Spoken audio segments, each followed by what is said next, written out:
14 de octubre de 2021. 10:43 de la noche.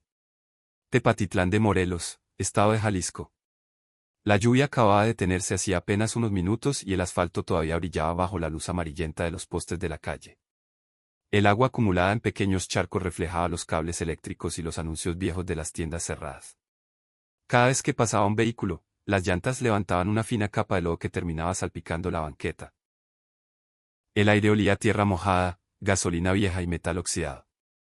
En la esquina de la calle Hidalgo había un pequeño taller mecánico que parecía haber quedado atrapado en otra época. El letrero de neón sobre la entrada apenas funcionaba, solo la mitad de las letras se encendía. Dentro del local, un ventilador antiguo giraba lentamente en el techo, empujando el olor a aceite quemado y grasa industrial. En las paredes colgaban llaves inglesas, cadenas de motocicleta, carburadores abiertos y cajas metálicas llenas de tornillos mezclados. Sobre una mesa de trabajo cubierta con un trapo oscuro, un hombre ajustaba con precisión una pieza diminuta. En el barrio todo lo conocían como Don Ernesto. Un hombre tranquilo. De esos que parecen haber pasado toda su vida en el mismo lugar. Tenía el cabello gris muy corto, la piel curtida por el sol y siempre vestía la misma camisa azul manchada de aceite.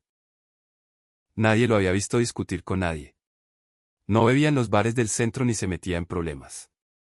Reparaba motocicletas, generadores y motores pequeños. Si a un vecino se le quedaba el coche tirado en la madrugada, Ernesto aparecía con una caja de herramientas sin pedir nada a cambio. Conducía un viejo Nissan Suru blanco que ya casi no se veía en las calles. No llevaba relojes caros, no tenía escoltas, no hablaba de dinero. Para cualquiera que mirara desde afuera, Ernesto era simplemente otro mecánico envejecido sobreviviendo en una ciudad donde la mayoría trataba de no llamar la atención. Pero en México, a veces las personas que parecen más pequeñas, son las que esconden las historias más largas. A las 10:44, un Chevrolet Suburban negro dobló lentamente la esquina. El motor grave del vehículo rompió el silencio del barrio. Las ventanas estaban completamente polarizadas y la placa trasera estaba cubierta parcialmente con barro seco. El vehículo se detuvo frente al taller sin apagar el motor. Dentro viajaban 4 hombres. El conductor llevaba una gorra negra y una sudadera gris con capucha. En el asiento del copiloto, un hombre joven con chaleco táctico sostenía un cigarro entre los dedos mientras una carabina corta descansaba entre sus piernas.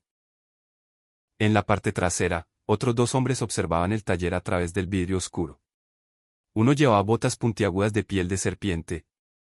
El otro tenía una cadena de oro gruesa colgando sobre la camiseta. No era difícil adivinar quiénes eran.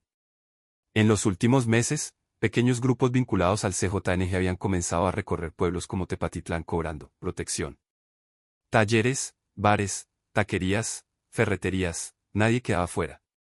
Primero llegaban tranquilos. Hablaban con respeto. Explicaban que el negocio ahora estaba bajo cuidado. Después mencionaban una cantidad mensual. ¿Y si alguien decía que no? Algunas tiendas amanecían quemadas. A veces el dueño también desaparecía. Dentro del taller, don Ernesto seguía trabajando sobre la pieza metálica sin levantar la mirada. Sus manos se movían con la calma de alguien que ha repetido el mismo gesto miles de veces. Pero justo frente a la mesa de trabajo había una lámina de acero pulido colgada en la pared. Una superficie brillante que funcionaba como espejo. Y en ese reflejo, Ernesto ya había visto el Suburban detenerse. También había contado cuántas puertas se abrían. Y había escuchado el sonido muy específico del metal cuando alguien baja un arma de un vehículo. Lo curioso es que, al contrario de lo que cualquiera esperaría, Ernesto no parecía sorprendido. De hecho, mientras tomaba un pequeño destornillador y ajustaba el último tornillo del carburador, murmuró algo casi en silencio, como si estuviera recordando una frase antigua. Algunas personas en México tienen miedo de los carteles. Otras personas, los han enfrentado antes. Y si esta historia te parece una simple visita de extorsión en un taller perdido de Jalisco, espera a escuchar lo que ocurrió exactamente 3 minutos después. Porque los 4 hombres que bajaron de ese Suburban pensaban que iban a cobrar dinero fácil. Pero ninguno de ellos sabía realmente a quién estaban a punto de amenazar. Y esa fue la primera de varias decisiones que esa noche no iban a salir como ellos imaginaban. El primero en bajar del Suburban fue el del chaleco táctico. Cerró la puerta con la cadera, sin prisa, como quien repite un ritual aprendido demasiadas veces. Llevaba una carabina corta colgada con una correa negra cruzándole el pecho, pantalón de mezclilla oscuro y botas tácticas embarradas en lodo seco. Detrás de él salió el hombre de la cadena de oro, más joven, con barba recortada, una pistola fajada al frente y una chamarra ligera abierta a pesar del frío húmedo que había dejado la lluvia. Los otros dos se quedaron cerca del vehículo, vigilando la calle en direcciones opuestas, con esa mezcla de arrogancia y tensión que solo tienen los que están acostumbrados a intimidar, pero no a que algo se salga del guión. El del chaleco dio 2 pasos hacia el taller y golpeó el marco metálico de la entrada con los nudillos. Don Ernesto levantó la vista por primera vez. No mostró miedo. Tampoco desafío. Solo la expresión cansada de un hombre al que le interrumpieron el trabajo a esa hora. Se quitó unos lentes de aumento que llevaba colgados en la punta de la nariz, los dobló despacio y los dejó sobre la mesa junto al carburador abierto. Buenas noches, dijo el hombre del chaleco. Buenas, respondió Ernesto. Venimos a platicar contigo. Ernesto se limpió las manos con un trapo oscuro. Miró un segundo hacia la calle, como si confirmara algo. El viento arrastró el olor a pólvora vieja, gasolina y tabaco mojado. A lo lejos ladró un perro. En otra casa, un televisor sonaba detrás de una ventana cerrada. Todo parecía normal. Y sin embargo, algo en el ambiente se había endurecido. El de la cadena sonrió y entró sin pedir permiso. Paseó la mirada por los estantes, por los motores desarmados, por una motocicleta antigua sin tanque que descansaba al fondo. Tocó con el dedo una llave inglesa colgada en la pared y luego la dejó vibrar contra el clavo. Dicen que te va bien, Don, comentó. Para hacer un taller tan chiquito, dicen que sale bastante. A veces sí, a veces no, respondió Ernesto. No te hagas, viejo. Aquí todos cooperan. El negocio está en zona caliente. Nosotros cuidamos. Ustedes trabajan tranquilos. Así funciona. Ernesto dobló el trapo con una exactitud casi molesta. Lo colocó sobre la mesa, alineado con el borde de la madera, como si le importara más eso que los hombres armados frente a él. ¿Y cuánto cuesta esa tranquilidad?, preguntó con voz serena. El del chaleco dio un paso adentro. $3,000 al mes. Y no vuelves a tener problemas. Ni contigo, ni con tu local, ni con la gente que te ayuda. Ernesto frunció apenas el ceño. Yo trabajo solo. El hombre sonrió, pero ahora sin amabilidad. Todos dicen eso al principio. Hubo un silencio corto. No largo. Solo lo suficiente para que se escuchara el zumbido del ventilador, una gota cayendo desde el borde del toldo roto y el motor encendido del Suburban vibrando allá afuera. Ernesto bajó la mirada a la pieza que estaba reparando. Parecía estar pensando en dinero, o en miedo, o en resignación. Eso creyeron ellos. Entonces hizo una pregunta rara. ¿Quién les dio esta zona? El del chaleco entrecerró los ojos. ¿Perdón? Te pregunté que quién les dio esta zona. Porque hasta donde yo sabía, aquí no entraban así nomás, dijo Ernesto. El de la cadena soltó una risa breve, seca. ¿Y tú qué sabes de eso, mecánico? Ernesto no respondió de inmediato. Se agachó despacio, abrió un cajón metálico debajo de la mesa y sacó una vieja libreta de tapas negras. Estaba inflada por la humedad y tenía las esquinas gastadas. La dejó sobre la mesa, sin abrirla todavía. Sé lo suficiente como para notar cuando mandan a muchachos nuevos a cobrar donde no conocen. El ambiente cambió. No fue una explosión ni un grito. Fue algo más pequeño, más peligroso. Una grieta invisible en la seguridad de los otros dos. El del chaleco giró apenas la cabeza hacia la calle, como queriendo confirmar que sus compañeros seguían en posición. El de la cadena dejó de sonreír. ¿Me estás calando, jefe?, dijo el más joven. Porque si me estás calando, te estás equivocando bien feo. Ernesto levantó la libreta y la abrió por la mitad. No había cuentas de taller. No había números de clientes. Había nombres. Fechas. Placas. Rutas. Apodos escritos con tinta vieja y apretada. También había iniciales que cualquiera en Jalisco reconocería si hubiera vivido lo suficiente dentro de esa guerra. Nombres de comandantes municipales, jefes de plaza, intermediarios, negocios usados como pantalla. Algunos estaban tachados. Otros tenían pequeñas cruces al lado. El del chaleco miró de reojo las páginas, y aunque intentó mantener la compostura, sus pupilas cambiaron. ¿Qué es eso?, preguntó. Una memoria que me ha mantenido vivo, contestó Ernesto. Cerró la libreta y volvió a guardarla en el cajón. El del vehículo, uno de los que seguía afuera, gritó desde la banqueta que se apurara. Un coche venía doblando la esquina a baja velocidad y siguió de largo sin detenerse. Las luces cruzaron un instante el interior del taller y alumbraron la cara de Ernesto de perfil. Fue entonces cuando el del chaleco vio algo que no había notado antes. Una cicatriz delgada, casi borrada, que arrancaba detrás de la oreja y se perdía bajo el cuello de la camisa. No era una herida de navaja callejera. Era limpia. Antigua. Profesional. ¿Quién eres tú?, preguntó esta vez en serio. Ernesto apoyó ambas manos en la mesa. Eso ya no importa. Para mí sí. No, muchacho. Para ti lo que importa es entender por qué todavía estás parado aquí y no tirado allá afuera. El joven de la cadena reaccionó mal. Sacó la pistola y la levantó a la altura del pecho de Ernesto con un movimiento brusco, demasiado rápido, demasiado inseguro. El cañón tembló apenas un centímetro, lo suficiente para revelar que no estaba lidiando con el tipo de víctima que esperaba. No me hables así, cabrón. Ernesto ni pestañeó. Si vas a disparar, hazlo bien. Estás jalando de lado. Vas a romperme una costilla antes de tocar el corazón. Esas palabras no sonaban a valentía.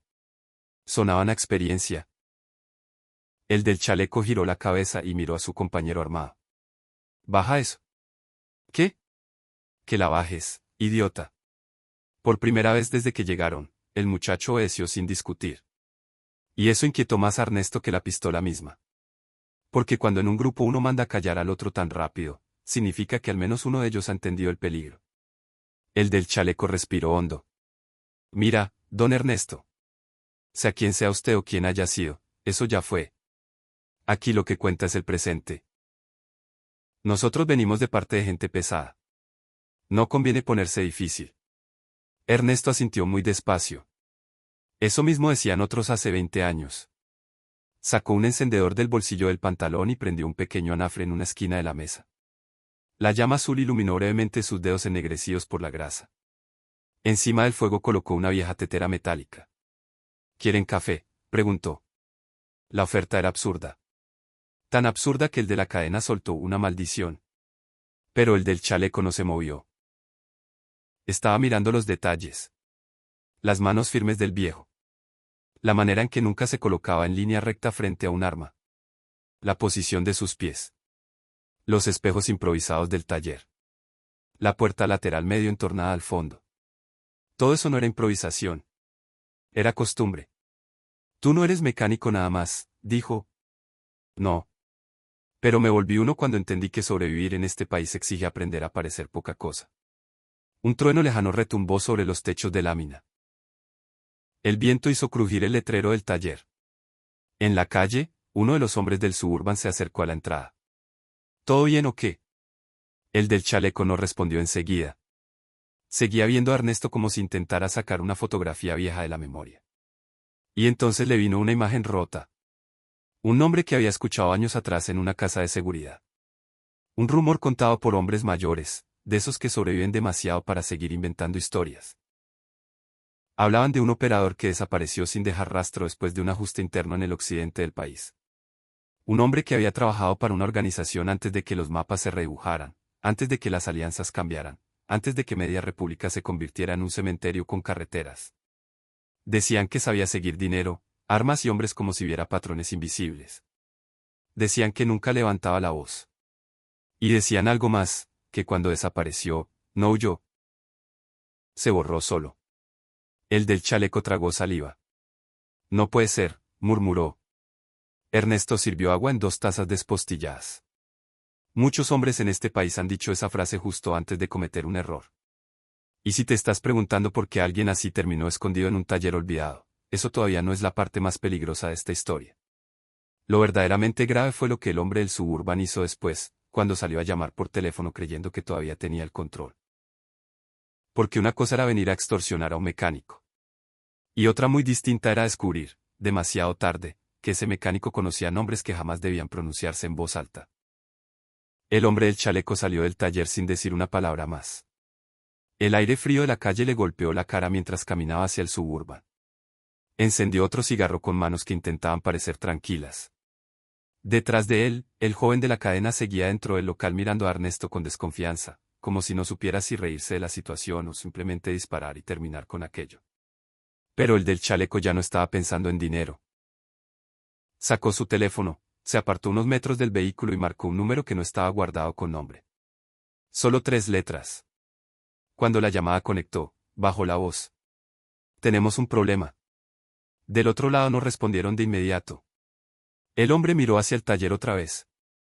Creo que nos mandaron al lugar equivocado. Una pausa. Aquí hay un viejo, pero no es cualquier viejo. La persona al otro lado habló por fin. Una voz tranquila, áspera, acostumbrada a dar órdenes sin repetirlas. ¿Quién? El del chaleco dudó apenas un segundo. No estoy seguro, pero creo que es él. Hubo silencio.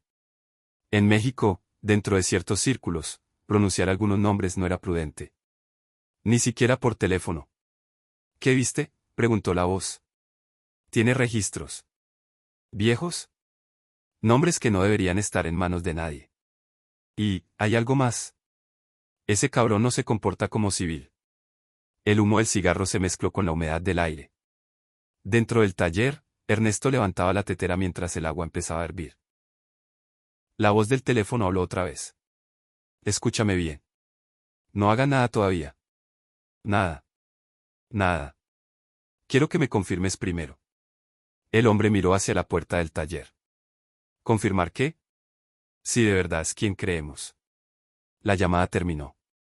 El del chaleco se quedó inmóvil unos segundos mirando la pantalla apagada del teléfono. Luego regresó caminando hacia el taller. El ruido de sus botas sobre el pavimento mojado sonaba más pesado que antes.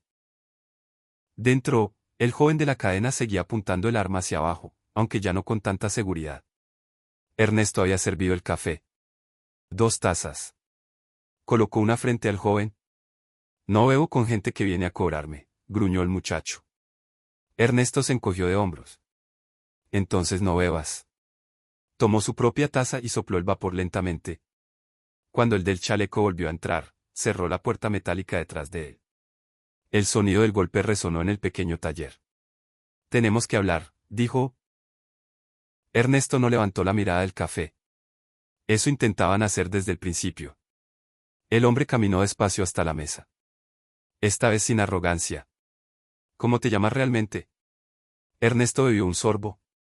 Ese nombre ya está enterrado. No para todos. Por primera vez, el viejo levantó los ojos directamente hacia él. Entonces ya sabes que venir a cobrar aquí fue una mala idea. El del chaleco respiró profundo. Hace años escuché una historia. De un operador que desapareció después de un ajuste grande en el occidente. Decían que sabía demasiado, rutas, nombres, cuentas. Ernesto no respondió. Decían que si alguna vez volvía a aparecer, significaba que algo muy grande estaba a punto de romperse. El silencio volvió a llenar el taller. El ventilador seguía girando lento. Afuera, el Suburban rugía con el motor encendido. El joven de la cadena miraba a uno y a otro sin entender completamente lo que estaba pasando. ¿De qué están hablando?, preguntó. Nadie le respondió. Porque en ese momento, Ernesto hizo algo pequeño, pero revelador. Se levantó de la silla con una calma absoluta. No buscó un arma. No retrocedió. Solo caminó hacia la pared del fondo donde colgaban varias herramientas. Entre ellas había algo que parecía una vieja radio portátil de taller. Ernesto giró uno de los botones. El aparato emitió un leve ruido estático, y luego una voz. Coordenada confirmada. Otra voz respondió. Equipo en posición. El joven de la cadena se quedó congelado. El del chaleco sintió como el estómago se le encogía. Porque esa no era una radio común. Era un canal táctico. Ernesto volvió a sentarse. Tomó otro sorbo de café. Han pasado muchos años desde la última vez que tuve que encender eso, dijo con tranquilidad.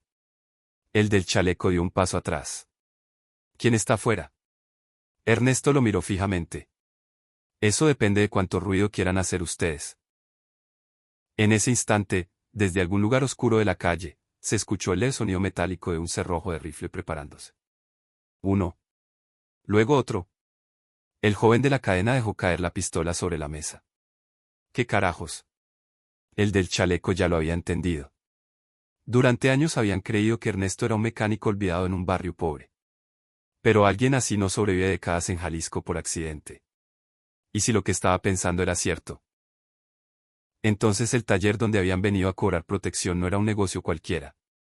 Era una trampa que llevaba años esperando a que alguien suficientemente imprudente tocara la puerta. Y el verdadero problema no era lo que Ernesto había sido antes. Era para quién estaba trabajando ahora. Porque cuando el hombre del Suburban volvió a mirar hacia la calle, notó algo que no estaba allí cuando llegaron. Las sombras. Demasiadas. Moviéndose lentamente alrededor del taller. ¿Y si crees que lo peor para esos 4 hombres fue haber entrado en ese lugar? Espera a escuchar lo que ocurrió cuando intentaron salir. El joven de la cadena miraba la puerta como si de pronto el pequeño taller se hubiera encogido a su alrededor. La pistola que había dejado sobre la mesa parecía ahora más pesada que antes, como si tocarla fuera a empeorar la situación. Afuera, el motor del Suburban seguía vibrando con un sonido grave que se mezclaba con la lluvia que comenzaba a caer otra vez, suave pero constante sobre los techos de lámina. El del chaleco no apartaba la mirada de Ernesto. ¿Cuánta gente hay afuera?, preguntó con voz baja. Ernesto no respondió de inmediato. Levantó la taza y dio otro sorbo de café, como si la pregunta no tuviera demasiada importancia. Suficiente, dijo al fin. El joven de la cadena empezó a sudar. Esto es una emboscada, murmuró. No, respondió Ernesto con calma. Una emboscada es cuando alguien te ataca sin avisar. Ustedes tuvieron varias oportunidades para irse. El del chaleco apretó los dientes. Nosotros solo veníamos a cobrar. Eso mismo decían otros antes. Afuera, uno de los hombres que había quedado junto al Suburban gritó desde la banqueta. ¿Todo bien o qué pasa? El del chaleco no respondió. Sabía que si decía algo equivocado, si sonaba nervioso, si daba una orden precipitada, todo podía desatarse en segundos. Entonces Ernesto habló de nuevo. Diles que se vayan. El del chaleco lo miró. ¿Perdón? Diles que suban al vehículo y se larguen. Ahora mismo. El joven de la cadena soltó una risa nerviosa. ¿Y por qué haríamos eso? Ernesto lo observó como se observa a alguien que aún no entiende el tamaño del problema. Porque si uno de ustedes dispara primero, no van a llegar a la esquina. Un trueno retumbó en la distancia. El del chaleco caminó lentamente hasta la puerta del taller y la abrió apenas unos centímetros. Afuera, la calle parecía vacía, pero había algo diferente. El silencio no era normal. Era un silencio pesado, lleno de miradas invisibles. Entonces lo escuchó. El sonido seco de una radio. Corta. Precisa. Como las que usan los equipos que saben exactamente dónde apuntar. Cerró la puerta otra vez. El joven de la cadena lo miró. Y el hombre no respondió de inmediato. Regresó a la mesa y se apoyó con las manos. ¿Para quién trabajas ahora?, preguntó mirando a Ernesto. El viejo dejó la taza sobre la mesa. Durante mucho tiempo trabajé para gente que creía controlar todo. Carteles, rutas, dinero. Pero en este país todos olvidan algo. ¿Qué? Que cada guerra deja demasiados hombres que aprendieron a sobrevivir dentro de ella. El del chaleco frunció el ceño. Eso no responde mi pregunta. Ernesto inclinó la cabeza ligeramente. Trabajo para quienes quieren que ciertas cosas dejen de pasar desapercibidas. El joven de la cadena no entendía nada. Policía. Ernesto negó con la cabeza. La policía llega cuando todo terminó. ¿Entonces qué? El viejo no respondió. Pero el del chaleco sí lo entendió. Había escuchado rumores en los últimos años. Operaciones discretas. Equipos que no aparecían en informes oficiales. Hombres que conocían el mundo del narco desde dentro, y que de pronto empezaban a cerrar rutas, a romper cadenas de dinero, a hacer desaparecer intermediarios. No eran soldados. No eran policías. Eran algo peor para cualquiera que viera el crimen. Estás trabajando con federales, murmuró. Ernesto lo miró fijo. Estoy trabajando para que hombres como ustedes dejen de tocar ciertas puertas. El silencio volvió a caer sobre el taller. Afuera, uno de los hombres del Suburban volvió a gritar. Oye, ¿qué demonios pasa ahí dentro? El joven de la cadena miró hacia la puerta. Tenemos que irnos, dijo. El del chaleco seguía pensando. Porque algo no encajaba. Si Ernesto tenía gente afuera, si esto era una operación, ¿por qué no habían entrado ya? Entonces lo entendió. Esto no era un arresto. Era una prueba. Una oportunidad. Ernesto habló como si hubiera leído ese pensamiento. Aún pueden marcharse. El joven de la cadena tomó su pistola de la mesa. Y confiar en tu palabra. Ernesto se levantó lentamente. No. Confiar en la lógica.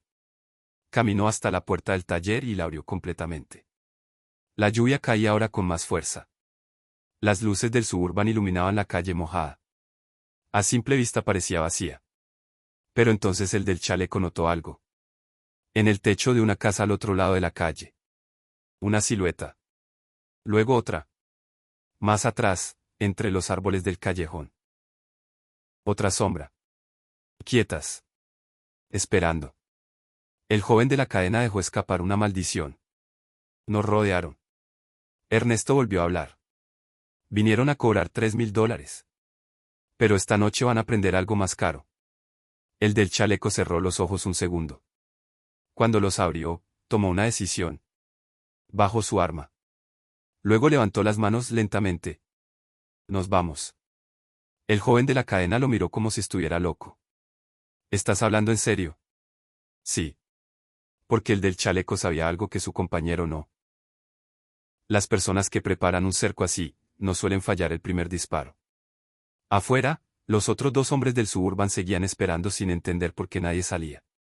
Y cuando finalmente vieron abrirse la puerta del taller, no tenían idea de que estaban a punto de tomar la decisión que iba a cambiar todo lo que pasaría después esa noche. Si te gusta nuestro contenido, no olvides suscribirte a nuestro canal y dejar tu me gusta para seguir apoyándonos. Activa la campanita para no perderte ninguno de nuestros videos. Gracias por acompañarnos.